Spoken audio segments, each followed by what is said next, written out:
दरा अभ्यारण्य है दोस्तों। ये कोटा और झालावाड़ के बीच में पड़ता है। जब भी यहाँ जाते हैं ना, रात हो या दिन, यहाँ इतना जाम मिलता है क्योंकि ये वन वे रोड है। और दरा के परली तरफ भी फोर लाइन है और दरा से पहले भी फोर लाइन है। और यहाँ दिल्ली मुंबई हाईवे का जो एग्जिट है ना, वहीं से सारी गाड़ियां एंट्री होती हैं और वहीं सारी गाड़ियों का एग्जिट होता है। उधर भी दिल्ली बॉम्बे रोड चालू है और दरा से इधर भी चालू है। लेकिन ये दरा के जंगल से एक बहुत ही बड़ा टनल जो करीबन 8-9 किलोमीटर का बन रहा है, उसी के लिए जाम लगता है। और ये देखो, हमारा महाराष्ट्र में दूसरा दिन था। यहाँ हमने एक डिलीवरी देने के बाद यहाँ से हमें जाना था बुल्डाना, चीखली, वासिम।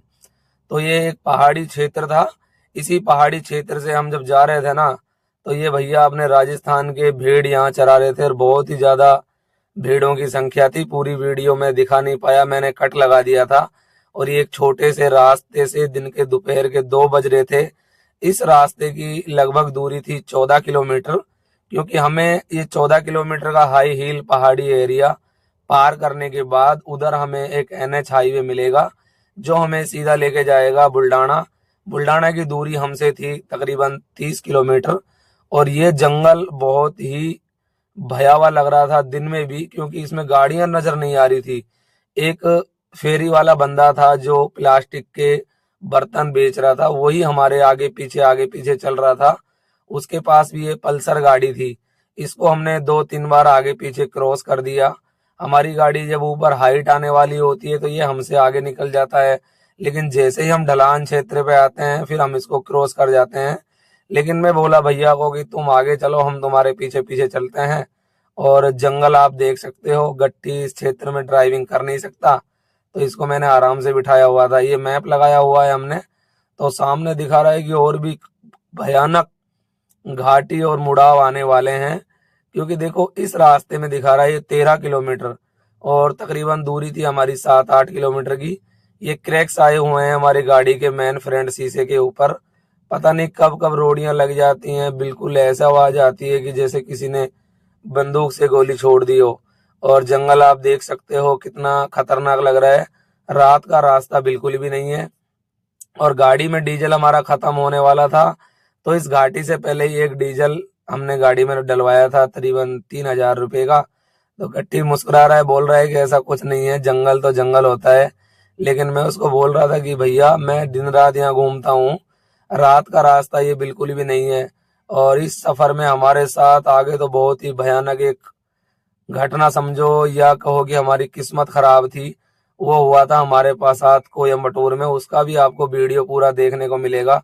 सपने में भी हमने नहीं सोचा था कि हमारे साथ ऐसा गाड़ी हमारा धोखा देगी और 4 दिन हमारे खराब होने वाले हैं। दिवाली अभी हमसे 3 दिन दूर थी और आज ये 16 तारीख थी, दिवाली थी 19 तारीख की। और 16 तारीख को ही हम यहाँ महाराष्ट्र में थे, लेकिन हमारा टारगेट था कि हम 19 तारीख तक गाड़ी को कोयम्बटूर हर हाल में पहुंचा के रहेंगे, क्योंकि हमारे पास डिलीवरी थी कामारेड्डी, हैदराबाद, बेंगलुरु और कोयम्बटूर की। तो गट्टी कह रहा था कि अभी 3 दिन है अपने पास, आराम से पहुंच जाएंगे। आज 17 तारीख हुई है, कल 18 तारीख को कामारेड्डी, हैदराबाद और उसके बाद बेंगलोर होते हुए हमें जाना था कोयम्बटूर। तो वीडियो हमारी थोड़ी जरूर लंबी होती है, लेकिन हम आपको दिखाते हैं ऐसे ही कुछ अद्भुत नज़ारे और दृश्य। क्योंकि हम पिकअप से राजस्थान से इतने लंबे सफर पर कोई ट्रेवल नहीं करता जितना लंबा सफर हम ट्रेवल करते हैं। हमारी गाड़ी तकरीबन 6,000 किलोमीटर से भी ऊपर इस सफर में चल के आने वाली थी, जो कि बहुत ज्यादा होता है। और 10 दिन से 12 दिन का हमारा ये ट्रिप होता है। रिटर्न में भी हम गाड़ी भर के लेके आते हैं बेंगलोर या मुंबई से। ये देखो भैया, सामने बाइक अब दिखने लगी है हमें, क्योंकि इस पर गाड़ी तो ऐसी कुछ नजर आ नहीं रही, बस वगैरह लग नहीं रहा कि इस रोड पे चलती होंगी। बाकी कह नहीं सकते, क्योंकि बहुत ही ज्यादा सिकुड़ा रास्ता है और बहुत ही ज्यादा हाइट का रास्ता है। बड़ी गाड़ियां तो यहाँ चढ़ भी नहीं सकती। हमें ही पता है, हम हमारी गाड़ी को कितने जटिल और कठिन रास्ते से धीरे धीरे हम लेके गए थे।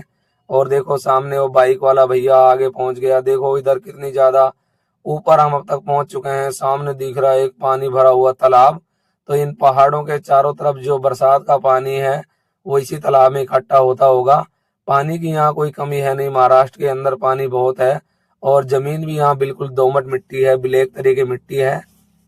और हमारा सफर जारी रहता है, हम बढ़ते रहते हैं धीरे धीरे आगे अपने सफर की ओर। क्योंकि हमने पार्टी को कल कामारेड्डी का टाइम दिया हुआ था मॉर्निंग में 8-9 बजे का, और हर हाल में हमें वहां पहुंचना होगा, क्योंकि कल कामारेड्डी खाली करने के बाद परसों बेंगलोर सुबह और शाम को कोयम्बटूर का हमने टारगेट सेट किया हुआ था। क्योंकि अगर दिवाली 19 तारीख से पहले हमारी गाड़ी खाली नहीं होती है तो हमें 19, 20, 21 3 दिन के लिए फिर हमें स्टॉपेज करना पड़ेगा। और ये देखो भाई कितना जबरदस्त और खतरनाक घुमाव यहाँ आया है घाटी में। और इससे आगे हम आपको दिखाएंगे वीडियो चीखली, बुल्डाना, वासिम, कामारेड्डी, क्योंकि अपनी गाड़ी ओवरलोड भी थी, इसलिए यहाँ पे बॉर्डर बचा के जाना पड़ेगा। क्योंकि बॉर्डर महाराष्ट्र में बहुत ज्यादा तंग और परेशान करते हैं, एंट्री भी वो नहीं लेते हैं। और जब उनको बार बार बोलते हैं तो उनको पता है कि RJ नंबर का गाड़ी है, इसको जितना लूटा जाए लूट लो।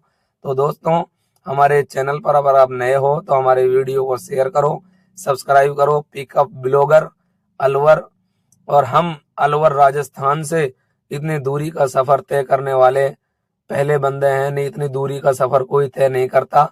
और भी गाड़ियां मूर्तियों में चलती हैं, मूर्तियों में हम हमारी गाड़ी चलाते हैं। बहुत से लोगों का प्रश्न होता है कि यार भाई आप गाड़ियों में क्या भर के लेके जाते हो इतनी दूर दूर। तो भैया हम मूर्तियां लेके जाते हैं, और मूर्तियां home to home, door to door छोड़नी पड़ती है। कोई गोडाउन होता नहीं है, कोई कंपनी वगैरह का माल हमारे पास होता नहीं है, तो हम घर घर जाकर मूर्तियों की सप्लाई देते हैं। और हम अलवर राजस्थान से मूर्तियां भर के ऑल इंडिया में, ज्यादातर मेरा जो रूट है वो साउथ इंडिया का होता है।